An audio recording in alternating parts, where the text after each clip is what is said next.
ಆತ್ಮೀಯ ಬಂಧುಗಳೇ, ಶ್ರೀಮದ್ ಭಗವದ್ಗೀತೆ ತತ್ವ ವಿವೇಚನಿ ಟೀಕಾ ಅಧ್ಯಾಯ 6 ಆತ್ಮ ಸಂಯಮ ಯೋಗ. ಇದರಿಂದ 44ನೇ ಶ್ಲೋಕವನ್ನ ನಾವು ತಿಳ್ಕೊಳ್ತಾ ಇದ್ವಿ. ಓದ ಭಾಗದಲ್ಲಿ ಸಹ ಅನ್ನುವಂಥ ಅಭಿಪ್ರಾಯ ಶ್ರೀಮಂತರ ಮನೆಯಲ್ಲಿ ಹುಟ್ಟುವ ಯೋಗ ಭ್ರಷ್ಟನಿಗೆ ಅಂತಾನೆ ಯಾಕೆ ಹೇಳಿದ್ದಾರೆ ಅಂತನ್ಬಿಟ್ಟು, ಯೋಗಿಗಳ ಕುಲದಲ್ಲಿ ಹುಟ್ಟಿರ್ತಾನಲ್ಲ ಅವನಿಗೆ ಯಾಕೆ ತಿಳ್ಕೋಬಾರ್ದು ಅನ್ನೋ ರೀತಿಯಲ್ಲಿ ಪ್ರಶ್ನೆ ಕೇಳಿದ್ರು.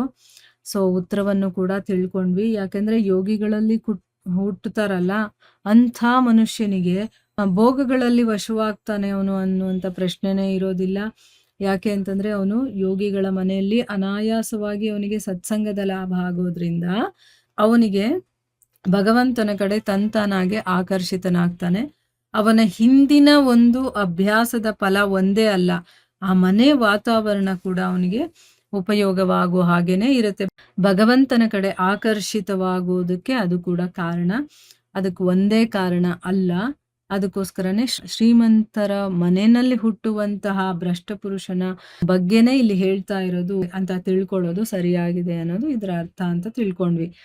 ಮುಂದಿನ ಪ್ರಶ್ನೆ ಏನು ಅಂತಂದ್ರೆ, ಇಲ್ಲಿ ಅವಶಃ ಅನ್ನುವಂಥ ಪದದ ಜೊತೆ ಅಪಿ ಅನ್ನುವಂಥ ಪದ ಪ್ರಯೋಗದ ಅಭಿಪ್ರಾಯ ಏನು ಅಂತ. ಉತ್ತರ ಏನು ಅಂತಂದ್ರೆ, ಪವಿತ್ರ ಸದಾಚಾರಿ ಶ್ರೀಮಂತರ ಮನೆ ಸಾಧಾರಣ ಧನಿಕರ ಮನೆಗಳಲ್ಲಿ ಭೋಗಗಳಲ್ಲಿ ಸಿಕ್ಕಿಸುವಂಥದ್ದಾಗಿರೋದಿಲ್ಲ. ಅಂದ್ರೆ ಈಗ ಯಾರು ಸದಾಚಾರಿಗಳಾಗಿರ್ತಾರೋ ಅವರು ಭೋಗಗಳಲ್ಲೇ ತೊಡಗಿರೋದಿಲ್ಲ. ಅವರು ಒಳ್ಳೊಳ್ಳೆ ಕೆಲಸಗಳನ್ನ ಮಾಡ್ತಾರೆ, ಸತ್ಸಂಗಗಳನ್ನ ಮಾಡೋದು, ಮತ್ತೆ ದಾನ ಧರ್ಮಗಳನ್ನ ಮಾಡೋದು, ಭಗವಂತನ ಕಥೆಗಳನ್ನ ಓದಿಸೋದು, ನಾಮ ಜಪ ಮಾಡಿಸೋದು, ಭಜನೆಗಳನ್ನ ಮಾಡಿಸೋದು, ಈ ರೀತಿ ಅವರು ಒಳ್ಳೊಳ್ಳೆ ಕೆಲಸಗಳನ್ನ ಮಾಡ್ತಾ ಇರ್ತಾರೆ. ಅವರು ಪವಿತ್ರ ಸದಾಚಾರಿಗಳಾಗಿರ್ತಾರೆ. ಅಂಥವ್ರದ್ದು ಸಾಧಾರಣವಾಗಿ ನಾವು ನೋಡೋ ಹಾಗೆ ಸಾಹುಕಾರ ಇರ್ತಾರಲ್ಲ ಅಂಥ ಮನೆಗಳ ತರ ಅಲ್ಲ. ಸಾಧಾರಣವಾಗಿ ಸಾಹುಕಾರರು ಇರ್ತಾರಲ್ಲ ಅಂಥವ್ರ ಮನೆಗಳಲ್ಲಿ ಏನು ಅಂತಂದ್ರೆ ಬರೀ ಭೋಗಗಳನ್ನ ಭೋಗಿಸೋದು, ಅದ್ರ ಬಗ್ಗೆನೇ ವಿಚಾರ ಮಾಡೋದು, ಅಂತ ವಸ್ತುಗಳ ಬಗ್ಗೆನೇ ಅವರಿಗೆ ಆಸಕ್ತಿ ಇರುತ್ತೆ. ಈ ರೀತಿ ಎಲ್ಲ ಇರುತ್ತೆ. ಅದು ನಮ್ಮನ್ನ ಭೋಗಗಳಲ್ಲಿ ಸಿಕ್ಕಿಸುತ್ತೆ. ಆದ್ರೆ ಪವಿತ್ರ ಸದಾಚಾರಿ ಶ್ರೀಮಂತರ ಮನೆಯಲ್ಲಿ ಈ ರೀತಿ ಆಗೋದಿಲ್ಲ.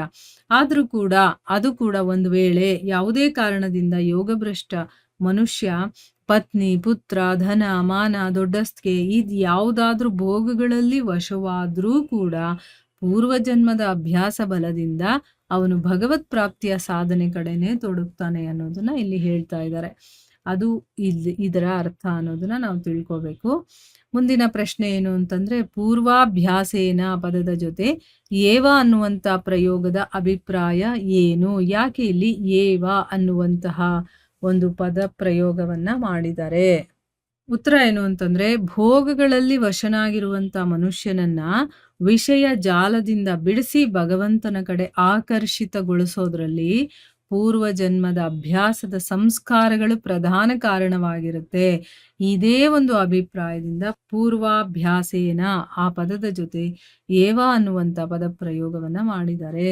ನನಗೆ ಗೊತ್ತಿಲ್ದೇನೆ ನಾನು ಸತ್ಸಂಗಕ್ಕೆ ಹೆಂಗ್ ಹೊಟ್ಟೋದ್ನೋ ಅಪ್ಪ, ಅಲ್ಲಿ ಹೋಗ್ತಾ ಇದ್ದೆ, ಆದ್ರೆ ನನ್ಗೆ ಗೊತ್ತಿಲ್ಲದೆ ನಾನು ದೇವಸ್ಥಾನಕ್ಕೆ ಹೋದೆ.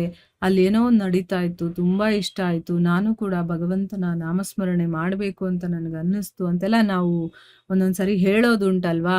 ಅದು ಹೇಗಾಗುತ್ತೆ ಈಗ ನೋಡಿ, ನಾವು ಮುಂಚೆ ಚಿಕ್ಕದ್ರಿಂದಾನು ಕೂಡ ಬರೀ ಭೋಗಗಳಲ್ಲೇ ಇದ್ದಂಥವ್ರು. ಆದ್ರೆ ಸಡನ್ ಆಗಿ ನಮಗೆ ಯಾರೋ ಸಿಗ್ತಾರೆ, ಏನೋ ಹೇಳ್ತಾರೆ, ಆದ್ರಿಂದ ನಾವು ಭಗವಂತನ ಕಡೆಗೆ ಆಕರ್ಷಿತರಾಗಿ ಹೋಗ್ತೀವಿ. ಅಲ್ಲಿಂದ ನಮ್ಮ ಸಾಧನೆ ಶುರುವಾಗುತ್ತೆ. ಇದೆಲ್ಲ ಹೇಗಾಯ್ತು? ಇದಕ್ಕಿದ್ದಂಗೆ ಆಯ್ತಾ? ಇಲ್ಲ. ಪೂರ್ವಾಭ್ಯಾಸ ಅಂದ್ರೆ ಹಿಂದಿನ ಜನ್ಮದಲ್ಲಿ ನಾವು ಮಾಡಿರುವಂತ ಅಭ್ಯಾಸದ ಸಂಸ್ಕಾರಗಳು ನಮ್ಮನ್ನ ಎಚ್ಚರಿಕೆಗೊಳಿಸುತ್ತೆ. ನೀನ್ ಇಲ್ಲಿಂದ ಸಾಧನೆ ಮಾಡು, ನಿನ್ ಟೈಮ್ ಬಂದಿದೆ ಅಂತನ್ಬಿಟ್ಟು ಆಗ ನಮ್ಮ ಸಾಧನೆ ಶುರುವಾಗುತ್ತೆ. ಕೆಲವರಿಗೆ ಚಿಕ್ಕ ಮಗುವಿಂದನೇ ಬಂದ್ಬಿಡತ್ತೆ, ಕೆಲವರಿಗೆ ವಯಸ್ಸು ಯೌವನದಲ್ಲಿ ಬರುತ್ತೆ, ಕೆಲವರಿಗೆ 50 ವರ್ಷ ಆದ್ಮೇಲೆ ಬರುತ್ತೆ. ಒಟ್ನಲ್ಲಿ ಬರುತ್ತೆ, ನಾವು ಮಾಡಿದ್ರೆ ಅದು ಬಂದೇ ಬರುತ್ತೆ ಅನ್ನೋದು ನಾವು ತಿಳ್ಕೋಬೇಕು. ಮುಂದಿನ ಪ್ರಶ್ನೆ ಏನು ಅಂತಂದ್ರೆ, ಜಿಜ್ಞಾಸುಹು ಪದದ ಜೊತೆ ಅಪಿಯ ಪ್ರಯೋಗವನ್ನ ಯಾಕೆ ಮಾಡಿದ್ದಾರೆ ಅಂತಂದ್ಬಿಟ್ಟು ಇಲ್ಲಿ ಕೇಳ್ತಾ ಇದ್ದಾರೆ.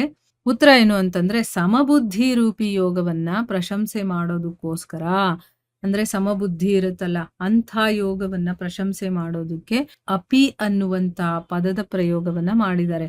ಯಾರು ಯೋಗದ ಜಿಜ್ಞಾಸುವಾಗಿರ್ತಾನೋ, ಯೋಗದಲ್ಲಿ ಶ್ರದ್ಧೆಯನ್ನ ಇಟ್ಕೊಂಡಿರ್ತಾನೋ, ಮತ್ತೆ ಅದನ್ನ ಪಡ್ಕೋಬೇಕು ಅಂತ ಪ್ರಯತ್ನ ಮಾಡ್ತಾ ಇರ್ತಾನೋ, ಅಂಥ ಮನುಷ್ಯನೂ ಕೂಡ ವೇದೋಕ್ತ ಅಂದ್ರೆ ವೇದದಲ್ಲಿ ಹೇಳಿರುವಂತಹ ಸಕಾಮ ಕರ್ಮದ ಫಲಸ್ವರೂಪಿ ಈ ಲೋಕ ಮತ್ತೆ ಪರಲೋಕದ ಭೋಗಜನಿತ ಸುಖವನ್ನ ದಾಟಿ ಹೋಗ್ತಾನೆ. ಆದ್ರೆ ಮತ್ತೆ ಜನ್ಮ ಜನ್ಮಾಂತರದಿಂದ ದಾಟಿ ಹೋಗ್ತಾನಾದ್ರೆ ಅಂದ್ರೆ ಏನು, ಈ ಒಂದು ಲೋಕದಲ್ಲಿ ಏನೇನೆಲ್ಲ ಭೋಗವನ್ನ ಅನುಭವಿಸ್ಬೋದೋ, ಪರಲೋಕದಲ್ಲಿ ಏನೇನೆಲ್ಲ ಸುಖ ಅಂತ ಅನ್ಕೊಳ್ತೀವೋ ಅದನ್ನೇ ದಾಟ್ ಹೋಗ್ತಾನೆ ಅಂತಂದ್ಮೇಲೆ, ಜನ್ಮ ಜನ್ಮಾಂತರದಿಂದ ಯೋಗದ ಅಭ್ಯಾಸ ಮಾಡುವಂತ ಯೋಗ ಭ್ರಷ್ಟ ಪುರುಷರ ವಿಷಯದಲ್ಲಿ ಹೇಳೋದಾದ್ರೂ ಏನಿದೆ ಅಂತ ಅಂದ್ಬಿಟ್ಟು ಇಲ್ಲಿ ಹೇಳ್ತಾ ಇದ್ದಾರೆ. ಅಂದ್ರೆ ಯೋಗದಲ್ಲಿ ಬರೀ ಶ್ರದ್ಧೆಯನ್ನ ಇಟ್ಕೊಂಡಿರೋನು, ಅದನ್ನ ಪಡಿಬೇಕು ಅಂತ ಪ್ರಯತ್ನ ಮಾಡ್ತಾ ಇರೋನು, ಯೋಗದ ಜಿಜ್ಞಾಸು ಆಗಿರ್ತಾನಲ್ಲ, ಅಂಥ ಮನುಷ್ಯನು ಕೂಡ ವೇದಗಳಲ್ಲಿ ಸಕಾಮ ಕರ್ಮದ ಫಲಸ್ವರೂಪಿಯಾಗಿರುವಂತ ಈ ಲೋಕ ಆಗಿರ್ಬೋದು, ಪರಲೋಕ ಆಗಿರ್ಬೋದು, ಅಲ್ಲಿರುವಂತಹ ಸುಖವನ್ನೇ ದಾಟ್ ಹೋಗ್ತಾರೆ ಅಂತಂದ್ಮೇಲೆ, ಇನ್ನು ಜನ್ಮ ಜನ್ಮಾಂತರದಿಂದ ಯೋಗದ ಅಭ್ಯಾಸವನ್ನ ಮಾಡ್ತಾ ಇರ್ತಾರಲ್ಲ, ಅಂಥವ್ರು ಯಾವುದೋ ಒಂದು ಕಾರಣದಿಂದ ಯೋಗ ಭ್ರಷ್ಟರಾಗ್ಬಿಟ್ಟಿರ್ತಾರೆ. ಅಂಥವರ ಬಗ್ಗೆ ಹೇಳೋದಾದ್ರೂ ಏನಿದೆ ಅಂತ ಅಂದ್ಬಿಟ್ಟು, ಅಂದ್ರೆ ಏನೂ ಮಾಡದೆ ಬರೀ ಆಸಕ್ತಿ ಇರುವಂಥವ್ರು, ಅದನ್ನ ಪಡಿಬೇಕು ಅಂತ ಪ್ರಯತ್ನ ಮಾಡ್ತಾ ಇರುವಂಥವ್ರಿಗೆ, ಅಂಥವ್ರೇ ಈ ಸುಖವನ್ನ ದಾಟ್ ಹೋಗ್ತಾರೆ ಅಂತಂದ್ಮೇಲೆ, ಇನ್ನ ಜನ್ಮ ಜನ್ಮಾಂತರದಿಂದ ಯೋಗದ ಅಭ್ಯಾಸವನ್ನ ಮಾಡೋ ಅಂಥವ್ರ ಬಗ್ಗೆ ಹೇಳೋದಾದ್ರೂ ಏನಿದೆ ಅಂತ ಅಂದ್ಬಿಟ್ಟು ಇಲ್ಲಿ ಹೇಳ್ತಾ ಇರೋದು. ಸೊ ಇಲ್ಲಿಗೆ ನಾವು ನಿಲ್ಸೋಣ. ಹರೇ ಕೃಷ್ಣ.